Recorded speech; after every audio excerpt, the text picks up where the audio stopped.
observe dans le livre de Jean, Jean chapitre 1, le verset 28 au verset 29.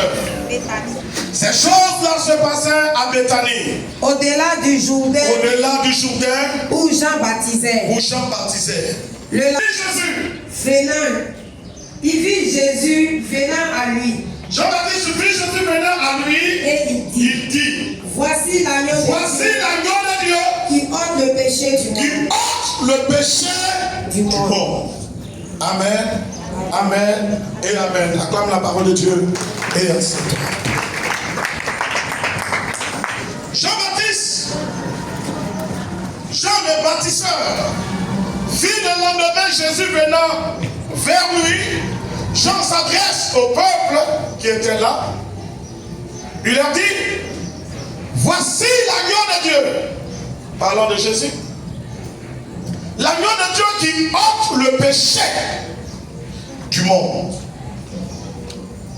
Alors le terme que moi je donne, c'est pourquoi Jean ne dit pas voici le Seigneur, mais il dit voici l'agneau.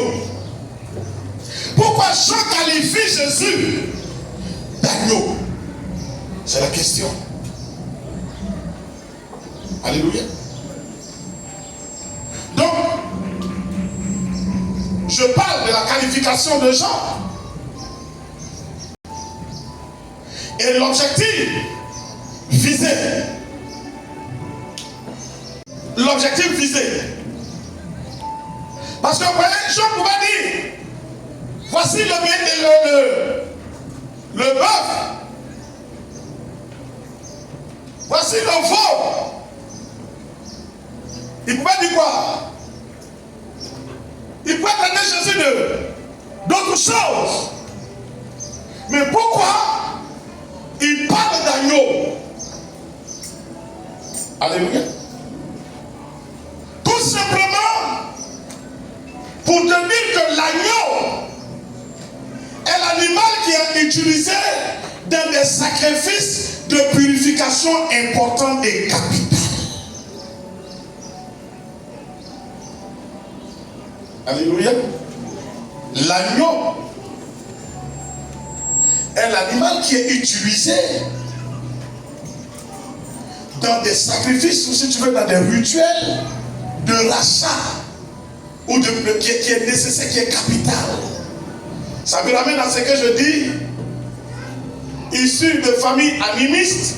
Dans notre tradition, on ne prend pas n'importe quoi pour faire n'importe quel sacrifice. Oui ou non? Il y a des sacrifices, les gens utilisent quoi? Le chien. C'est pas ça? Il y a des sacrifices, les gens utilisent quoi? Le bœuf. Il y a des sacrifices, les gens utilisent quoi? Le porc. Il y a des sacrifices, les gens utilisent le cabri. Il y a même des sacrifices, les gens utilisent des collards. Poulet. On te dit pétard. Pigeon. Mais quand dans un sacrifice, on parle de mouton, de remplacement. On parle de remplacement. Je n'ai jamais entendu que quelqu'un était malade. On a demandé qu'on puisse donner un bœuf. Quand on dit que quelqu'un est malade et qu'on doit faire un sacrifice pour sa guérison, généralement les féticheurs demandent quoi? Mouton. Alléluia. Généralement, les féticheurs, les animistes, là, ils demandent quoi? Mouton. On dit pour sa guérison, donnez un mouton. Très souvent, ils disent un petit mouton ou un bélier. Parce que le mouton est considéré comme un animal pur. Qu'on peut prendre pour payer le prix de quelqu'un. Or, ce qui se fait, c'est une transaction. Ce qui se fait, c'est une transaction, c'est un commerce. C'est donner. Quand les gens donnent le mouton, la malédiction qui était en train de frapper la personne pour le tuer, ce mouton est offert à ces génies, à ces démons, ces entités démoniaques-là. Et en retour, il laisse la personne. Et on dit quand on a fait le sacrifice, il a reçu la guérison. Alléluia. Il a reçu comment? La guérison. Le livre de Romains, on a vu Romains 3, verset 23. Il dit tous ont péché et sont privés de la gloire de Dieu. On est né trouvé comme ça. Et ça est dans la vie d'ailleurs. L'homme fait facilement le mal que le bien. Regardez même les enfants, je l'ai souvent dit, quand les enfants apprennent à parler, ils insultent tout d'abord. Qui les apprend à insulter? Depuis le péché d'Adam, la race humaine a été livrée au péché. Par conséquent, le péché se développe facilement en l'homme que le bien. Tu vas voir quelqu'un, il te regarde, il pense plus mal de toi que de ton bien. C'est tout. Si Dieu est en train de te bénir, Dieu est en train de changer ta situation. Quand il te regarde et dit laissez, on va voir un peu. Alléluia. Parce que le cœur de l'homme, depuis le péché d'Adam et Ève, le cœur de l'homme a été rempli de la méchanceté. Alléluia.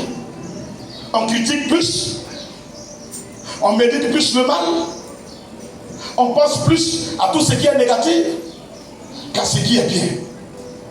Dieu, dans son amour, décide donc de racheter la race humaine. Qu'est-ce que Dieu peut donner si ce n'est un mouton? Alléluia. Parce que c'est le mouton qui a utilisé pour payer le prix de l'homme. C'est un mouton que Dieu peut donner. Et la partie plus du mouton, c'est quand il est encore petit. La semaine passée, je suis allé chercher le deuxième mouton dans un autre campement. Quand on est arrivé, là où on les a gardés, on les a descendus net. Le plus gros est parti monter sur l'autre. Alors moi j'ai dit, le mouton dans son état primaire. Oh, l'état primaire des moutons, on appelle ça comment? Des béliers, c'est quoi? C'est quoi? C'est agneau. C'est agneau. Donc, lorsque Jésus venait vers Jean-Baptiste, Jean-Baptiste regarde Jésus. Il voit Jésus en substitution, en remplacement. Et il dit, voici l'agneau de Dieu qui ôte le péché du monde. Or, qu'est-ce qui éloigne Dieu du monde? C'est le péché. Qu'est-ce qui éloigne Dieu de nous? C'est le péché.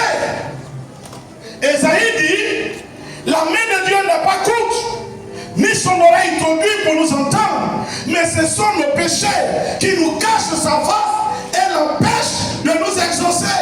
Donc, c'est le péché qui nous éloigne de Dieu. Alors, si c'est le péché qui nous éloigne de Dieu, qu'est-ce que Jésus devait faire pour nous réconcilier avec Dieu? C'est d'enlever ce péché. En s'offrant lui-même. Alléluia. En s'offrant lui-même. Comme quoi? Comme agneau. Sans défaut. La Bible dit que Christ n'a commis aucun péché. Il est l'homme sans péché. Pur. Comme un agneau. Comme un agneau. On l'a vu le vendredi. Ésaïe chapitre 53. Il dit comme un agneau. Comme devant ses persécuteurs. Il n'a plus ouvert la bouche. Il a accepté d'être conduit à la croix. Alléluia. Il vient se donner à la croix. Et désormais, ceux qui reçoivent Jésus comme Seigneur et Sauveur, Christ leur donne espoir. L'espoir par rapport à une seconde vie. Alléluia. Christ nous donne l'espoir par rapport à une seconde vie. Pour dire qu'avec éternellement, tu auras l'occasion de revivre avec moi. Alléluia. C'est pourquoi souvent vous voyez quand on lit Apocalypse, on comprend. Il y a des révélations, on voit. Il y a des personnes qui même avant de rendre l'âme témoignent. Je vois des anges venir me chercher, etc., etc. Est-ce que tu comprends bien? Je vois des anges qui sont venus me chercher. Oui, parce qu'avec le sacrifice de Christ, il est arrivé à détruire la condamnation éternelle, la mort éternelle, pour nous donner le salut, la vie éternelle par lui, par l'œuvre accomplie à la croix. Alléluia. Chapitre 10, le verset 4. 4 à 7. Je demande que on prenne Hébreux 10, 4 à 7. Hébreux 10, 19 à 23. Je lis la parole. Oui. Hébreux 10 à partir du verset 4. Oui. Car il est impossible que le sang des taureaux et des boucs ôte les péchés. Il est impossible que le sang des taureaux et des boucs ôte le péché. C'est pourquoi Christ entrant dans le monde. C'est pourquoi Christ entrant dans le monde dit. Tu n'as voulu ni sacrifice. Tu n'as voulu ni sacrifice. Ni offrande. Ni offrande. Mais tu m'as formé. Tu m'as formé un corps. Je continue. Oui, il y a jusqu'à 7. Tu m'as agréé. Tu m'as agréé. Tu n'as agréé ni holocauste, ni sacrifice pour le péché. Alors j'ai dit, voici, je viens dans le rouleau. Il est question de moi. Il est question de moi. Pour faire au Dieu ta volonté. Alors, Seigneur. Est-ce que tu comprends bien? Amen. Tu n'as voulu ni sacrifice ni holocauste. Ne peut pas ôter, effacer le péché. L'année passée au séminaire, j'ai parlé de la capacité du sang. Et je dis que le sang animal est limité. Au-dessus de tous les sangs, c'est le sang humain. C'est pourquoi Dieu dit que celui qui verse sur le sang de l'homme, il va venger ce sang. Regardez comment meurent les meurtriers, les assassins. Regardez comment ils meurent. Regardez comment ils meurent. Parce que Dieu venge le sang de l'homme. Mais aucune prophétie, aucune révélation n'a dit. Parce que tu as tué un bœuf, Dieu va te tuer. Jamais. Ils ont du sang, mais c'est le sang inférieur. Le sang qui est au-dessus de tout sang, c'est le sang de l'homme. Or l'homme qui a son sang au-dessus de tous les sangs, cet homme-là est corrompu. Il est dans le péché. Donc, son sang est sali. Qu'est-ce que je peux faire, dit Dieu? Dieu se dote d'un corps, on l'a lu. Il crée un corps nommé Jésus. Il vient sur terre en forme humaine. Il naît comme tout homme. Il grandit afin de jouer ce rôle de sacrifice. Alléluia. Afin de jouer ce rôle de sacrifice. Et il dit, tu n'as voulu ni le sang d'un animal. Pourquoi? Parce que le sang des animaux n'est pas pur. Alléluia. Alors je dis, me voici, je viens. Car dans le rouleau, il s'agit de moi. Bien-aimé, Jean-Baptiste appelle Jésus l'agneau de Dieu parce que le sacrifice de Christ est le sacrifice qui est au-dessus de tous les sacrifices. C'est pourquoi le chrétien ne refait plus le sacrifice. Vous voyez, les gens renouvellent tout le temps les sacrifices. L'année passée, on a donné bœuf. Cette année, on va donner 2, on va donner 3. Le chrétien n'en a pas besoin. Parce qu'aucun sacrifice ne va dépasser le sacrifice de Christ. Si tu es là, que tu ne contentes que des démons. Le vrai sacrifice, c'est le sacrifice en Jésus. Le sacrifice en Jésus dépasse le sacrifice des pigeons, des moutons, des bœufs, de tout. Parce que même les animaux, ils se battent entre eux. Je ne sais pas qu'est-ce qu'ils se disent pour que l'autre soit fâché contre l'autre. Mais ils se battent. Il y a une lutte. Je vous ai dit ici, j'ai acheté des poulets. Qui a élevé des poulets? Oh. Alléluia. Parce que c'est pour toi que Dieu l'a fait. Amen. Valorise ce sacrifice. Honore ce sacrifice. Lisons le dernier verset. Regarde ce qu'il dit. Quelle attitude que nous devons avoir? Le verset 19. Je lis la parole. Hébreux 10, verset 19. Ainsi donc, frères, puisque nous avons au moyen du sang de Jésus, une libre entrée dans le sanctuaire de Dieu, par la route nouvelle et vivante, oui, qui a inauguré pour nous, oui, au travers du voile, c'est-à-dire de sa chair. Et puisque nous avons un souverain sacrificateur, oui, établi sur la maison de Dieu, approchons-nous avec un cœur sincère dans la plénitude de la foi, les cœurs purifiés d'une mauvaise conscience et le corps lavé d'une eau pure. Retenons fermement la profession de notre espérance, car celui qui a fait la promesse est fidèle. Veillons les uns sur les autres pour nous exciter à la charité, aux bonnes œuvres. Amen. Dans cette Pâque, sois sincère. Prends la décision d'être vrai, de veiller sur ton état de cœur. Parce que pour toi, Christ a été livré. Il a été rendu agneau. Afin de pouvoir te sacrifier. Si Jésus ne devenait pas agneau, on ne pouvait pas le sacrifier. Et donc Jean-Baptiste regarde Jésus, il dit, voici l'agneau de Dieu qui ôte le péché du monde. Ce monde-là, c'est toi et moi.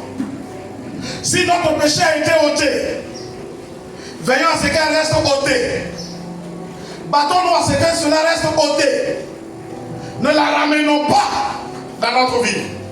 C'est pourquoi ici il dit, ayons le cœur sincère et pur, lavé d'une eau pure, débarrassé des mauvaises consciences.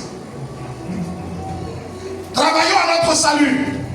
Valorisons le sacrifice de Christ. Honorons le sacrifice de Christ. Et faisons que Dieu soit fier de nous. Bonne heureuse fête de Pâques. Que le règne et la gloire de Dieu viennent sur ta vie. Par l'œuvre achevée à la croix. Que ce qui manquait à ta vie te soit donné au nom de Jésus. Que Dieu te comble. Que Dieu te comble. Le péché qui te séparait de Dieu, Jésus l'a effacé par son sang. Ce qui empêchait Dieu de t'entendre, de t'exaucer, Jésus l'a effacé par son sang. Désormais tu peux parler et puis Dieu entend. Désormais tu peux prier et puis Dieu entend. Dieu écoute, Dieu exauce. Alléluia. Que l'Éternel t'aide. Que l'Éternel puisse t'aider à voir la vie de cette façon-là. Au point de ne plus aller te drainer dans le péché. Dans le nom de Jésus.